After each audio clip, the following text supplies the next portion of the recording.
नमस्कार, इसमें हूँ कॉमिकर और आज के इस वीडियो में हम भुवन बाम के डिंडोरा वेब सीरीज के कुछ ऐसे हिडन डिटेल्स जानेंगे जो कि मेजॉरिटी ऑफ लोगों ने इस सीरीज को देखते समय मिस कर दिए होंगे। अब डिंडोरा कोई मार्वल, डीसी या किसी बड़े हॉलीवुड मूवी या नेटफ्लिक्स शो की तरह नहीं है। ये जस्ट एक नॉर्मल फैमिली सीरीज है, लेकिन इसकी स्टोरी एग्जीक्यूशन और डिटेलिंग बहुत ही खूबसूरत तरीके से करी गई है।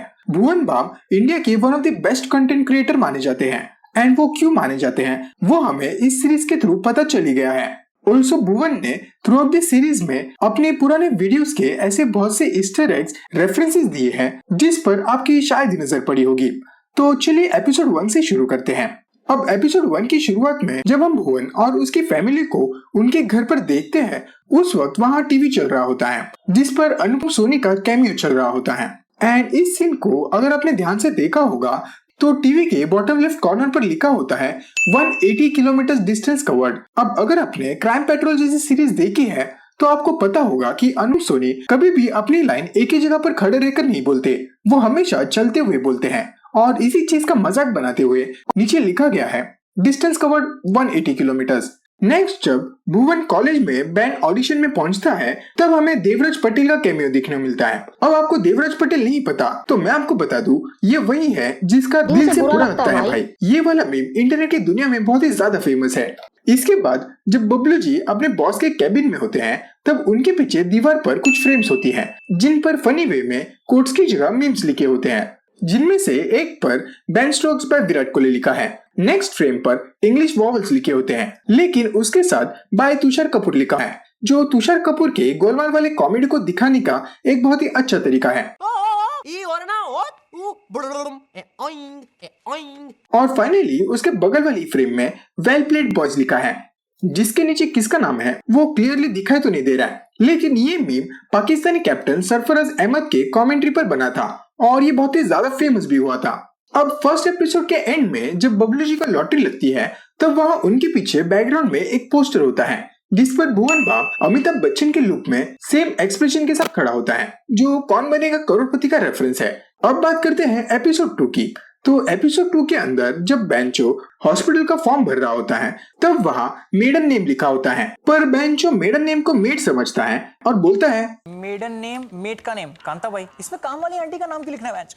एक्चुअली ये बीबी के वाइन्स के कांताबाई कैरेक्टर का रेफरेंस था। इसके बाद जब हॉस्पिटल के अंदर सब बबलू जी के पास बैठे होते हैं तब पीछे से तारा एक दूसरे पेशेंट को बोल रही होती है, हिल गए हैं। मैंने मना किया था ना सीजन 8 देखने के लिए, सीजन 7 तक ठीक थे कि नहीं आप बताइए, सर से लेके पैर तक बावले हो गए हैं। तो ये गेम ऑफ थ्रोन का रेफरेंस होता है, क्योंकि अगर आपने गेम ऑफ थ्रोन देखा है तो गेम ऑफ थ्रोन के पहले 7 सीजन्स जितने अच्छे हैं, सीजन 8 उतना ही घटिया था और ये बहुत ही कम लोगों ने नोटिस किया होगा। इसके बाद जिस सीन में भुवन की माँ जानकी और भुवन हॉस्पिटल का बिल पे करने जाते हैं, वहाँ जानकी अपने फोन पर किसी तरह का गेम खेल रही होती है जो दिखाया तो नहीं जाता, लेकिन उसके आवाज से ये कैंडी क्रश लगता है। नेक्स्ट सीन में जब भुवन और उसकी माँ हॉस्पिटल कॉरिडोर में वॉक कर रहे होते हैं तब वहाँ भुवन उसकी माँ से पूछता है टेंशन है, तो इस पर जानकी कहती है गैस है। एंड एक्चुअली ये बीबी के एक पुराने वीडियो का रेफरेंस है जहाँ टीटू मामा ने हमें ये बताया था। और तुझे पता है जब ये टेंशन में होती है तो कितना पाती है। स्कूल में तो रिजल्ट के 2-3 दिन पहले तेरी माँ को गैस हो जाती थी, पूरा घर सड़ा देती थी, सारा खानदान खटिया बिछा के बाहर सोता था, ये अंदर बौखलाई चुड़ैल जैसी पाती फिरती थी। अब हमारे एपिसोड 3 पर आ जाते हैं। तो एपिसोड 3 में जब भुवन तारा के पास जाता है बबलू जी की याददाश्त वापस कैसी लाई जाए ये बात करने के लिए, तब तारा उसे बबलू जी का एमआरआई दिखाती है। एंड जिन्होंने पहले कभी एमआरआई किया है उन्हें पता होगा कि ये एमआरआई नहीं है, ये एक्सरे है। एंड उसमें भी उनका मफलर दिख रहा है जो बहुत ही ज्यादा फनी है। इसी के साथ तारा के पीछे बहुत से ड्रॉवर्स होते हैं, kidney, lymph nodes, heart, brain, ऐसे अलग अलग बॉडी पार्ट्स के लिए उसके पास अलग अलग ड्रॉवर्स होते हैं। एंड इन्हीं में से एक ड्रॉवर को खोलकर तारा भुवन को टॉप 10 बिग बॉस फाइट्स की डीवीडी देती है और बोलती है शायद सदमा रिवर्स हो जाए। अब ये बिग बॉस का रेफरेंस तो था ही, पर साथ ही साथ डिंडोरा सीरीज के प्रमोशन के टाइम भुवन बाम खुद बिग बॉस के शो में गया था और वहाँ उसने बिग बॉस की फाइट्स को अपने स्टाइल में डब करके सुनाया था, तो ये उसका रेफरेंस था। अब बाकी के ड्रॉज में कौन से रेफरेंसेस हो सकते हैं ये मुझे कमेंट्स में बता देना। अब इसके बाद जब भुवन उसके पिता के हॉस्पिटल स्यूट में पहुंचता है तब मैक्सिमम लोगों ने इस चीज को नोटिस नहीं किया होगा, पर इस सीन में हमें पहली बार भुवन, बेंचो और समीर एक साथ एक ही फ्रेम में दिखाए जाते हैं और तभी ये कैमरा मूव भी हो रहा होता है। एंड यार सच में ये क्रेजी कैमरा और वीएफएक्स वर्क है जो बहुत सी बड़ी बड़ी मूवीज भी नहीं कर पाती। अभी सेम सीन में बेंचो मुन्ना भाई एमबीबीएस फिल्म का रेफरेंस देता है जहां वो बोलता है इतना अच्छा हॉस्पिटल रूम मिला है। मैं तो कह रहा हूँ इटालियन डांसर बुला लेते। अब अगर अपने मुन्ना भाई एमबीबीएस मूवी देखी है तो आपको पता होगा कि यहाँ उस मूवी में हुए हॉस्पिटल डांस वाले सीन की बात हो रही है और इसके बाद जब डांसर्स आ जाते हैं तब समीर वही मुन्ना भाई एमबीबीएस के हॉस्पिटल डांस सीन का देख ले गाने का स्पूफ गाता है। पे हाथ फेंक ले। इसके बाद हमें होला, बेंचो, समीर और भुवन का एक कार वाला सीन देखने को मिलता है। वहाँ हमें फिर से भुवन की पुराने स्टाइल में होला और समीर की वर्बल फाइट देखने को मिलती है। अब इसके बाद जब होला और बाकी के तीनों की कॉन्वर्सेशन एंड होती है तब होला कहता है Now get off my car, you bloody bastards from Massachusetts. And अगर आपको नहीं पता तो भुवन बाम ने अपने एपोकलिप्स वाले वीडियो में बोला था मुझे मरने से पहले मैसाचुसेट्स जाना था। और मिस्टर होला का ये डायलॉग भुवन की इसी लाइन का रेफरेंस है। अब आ जाते हैं हमारे एपिसोड 4 पर। तो एपिसोड 4 के स्टार्ट में जब समीर सबसे बबलू जी के एक्सीडेंट के बारे में पूछ रहा होता है तब एक बंदा आकर समीर के दांतों से बोतल ओपन करता है एंड ये एक्चुअल में बीबी के वाइंस के क्यों समीर क्यों वाले वीडियो का रेफरेंस था जब कविता ने टीटू मामा को फोन किया था और टीटू मामा बोल रहे थे हाँ वो अभी पता चला कि वो भांजे का दोस्त नहीं है समीर। हाँ वो बॉटल ओपनर। हाँ यार उसी ने चुराया है। एंड इसी लाइन का रेफरेंस लेकर एपिसोड के अंदर समीर के दांत से बोतल खुलने वाला सीन डाला गया है। इसके बाद हमें जब टीटू मामा और पापा माँ के चूक का बचपन का फ्लैशबैक दिखाया जाता है तब जिस बच्चे ने टीटू मामा का कैरेक्टर प्ले किया है उसी सेम बच्चे ने पापा माँ के चूक का कैरेक्टर भी प्ले किया है एज ये एक्चुअल में भुवन बाम को रिप्रेजेंट करता है क्योंकि भुवन बाम भी अकेले ही 14 कैरेक्टर्स को प्ले करते हैं। इसके बाद जब उस अनजान आदमी और भुवन की टोली के बीच में चेस सीक्वेंस चल रहा होता है तब वहाँ वो अनजान आदमी एक जगह छुपता है जहाँ डिटेक्टिव मंगलू स्पाइडरमैन की तरह सीलिंग से उल्टा लटक कर उसके सामने आ जाते हैं और उस समय डिटेक्टिव मंगलू और उस अनजान आदमी के बीच ऑलमोस्ट किस होने वाली होती है। एंड ये सीन 2002 के स्पाइडरमैन का रेफरेंस है जो मुझे बताने की जरूरत तो नहीं है लेकिन बता देता हूँ। अब बात करते हैं एपिसोड 5 की। जब टीटू मामा कविता मामी से फोन पर बात कर रहे होते हैं तब कविता मामी कुछ ऐसा मांगती है जिस पर टीटू मामा कहता है मेरे होते हुए ऐसा गिफ्ट, जो कि भुवन बाम के पुराने वाले वीडियो का रेफरेंस है जहां बबलू जी बैंकॉक में ऑफिस ट्रिप पर गए होते हैं और वापस नहीं आते। तब टीटू मामा बैंकॉक जाने का तय करते हैं ताकि वो वहां जाकर बबलू जी को ढूंढ सके और जाने से पहले वो कविता मामी को फोन करते हैं जहां वो बोलते हैं मैं शाम को बैंकॉक जा रहा हूँ, वहां से तुम्हें कुछ चाहिए? मेरे होते हुए ऐसा गिफ्ट, बाय। एंड इसी लाइन का रेफरेंस इस शो के अंदर भी डाला गया है। अब इसके बाद जब टीटू मामा, समीर और बेंचो बार में बैठकर बातें कर रहे होते हैं तो उस वक्त टीटू मामा उनको अपना एक किस्सा सुनाते हैं। मुझसे ग्रेविटी का एग्जांपल पूछ रहा था, मैंने चाकू मार दिया, आते बाहर। एंड यहाँ बेंचो ने भी अर्थ एंड ग्रेविटी की हुडी पहनी है जो भुवन बाम के माइनर डिटेलिंग को दिखाती है। नेक्स्ट जब डिटेक्टिव मंगलू उस बार में अपीयर होता है तब वो वहाँ बीच में ही हैप्पी बर्थडे सुनैना कहता है जो कि भुवन बाम के डिटेक्टिव मंगलू वाले एपिसोड का रेफरेंस था क्योंकि उस वीडियो में जब बेंचो मंगलू को अपनी गर्लफ्रेंड पर नजर रखने के लिए हायर करता है तब मंगलू गलती से किसी दूसरी लड़की पर नजर रखता है एंड उस लड़की का नाम सुनैना होता है जिसके वजह से मंगलू को उसका बर्थ डेट भी पता है। सब्जेक्ट सुनैना चेतन से प्यार करती है। सुनैना यही है ना? और वो उसे विश करता है।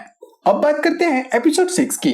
तो एपिसोड 6 के स्टार्टिंग में जब टीटू मामा उनकी और जानकी की फोटो देख रहे होते हैं तो वो फोटो वापस एपिसोड में भुवन के घर पर भी दिखाई जाती है। ऑल्सो इसके अगले सीन में जो फावड़ा टीटू मामा के हाथ में है उस पर उनका नाम लिखा होता है, टीटू। नेक्स्ट जब टीटू मामा चालाकी से होला के घर में घुस रहे होते हैं तब होला के गेट के बाहर 29F लिखा है जो कि एक्चुअल में होला का एड्रेस है जिसे बीबी ने अपनी फैसला वाली वीडियो में बताया था जहां होला ने धमकी दी थी कि अगर उसको 50 लाख रुपए नहीं दिए तो फिर वो बबलू जी के बिना कपड़ों वाले फोटोज सबको ऑफिस में दिखाएगा। तब टीटू मामा ने होला का एड्रेस पूछा था। एड्रेस क्या है? तेरे घर बैग पहुंच जाएगा।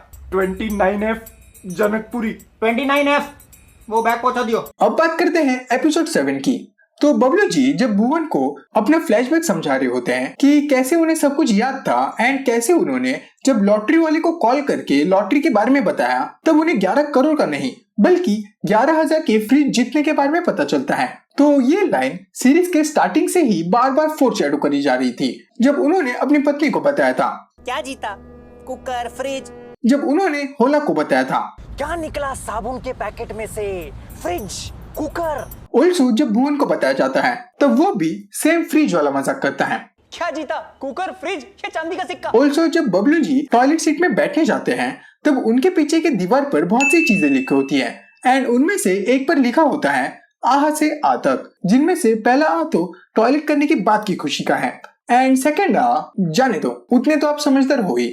इसके बाद जब भुवन की मम्मी को पता चलता है कि बबलू जी को लॉटरी नहीं लगी है तब वो ये लाइन बोलती है, मेरे पिताजी मुझे बोलते थे गर्मी में मफलर पहनने वाले से शादी मत कर। जो कि उनके पति पत्नी और वो वाले वीडियो का रेफरेंस है, क्योंकि उस वीडियो में भी उन्होंने यही सेम लाइन बोली थी।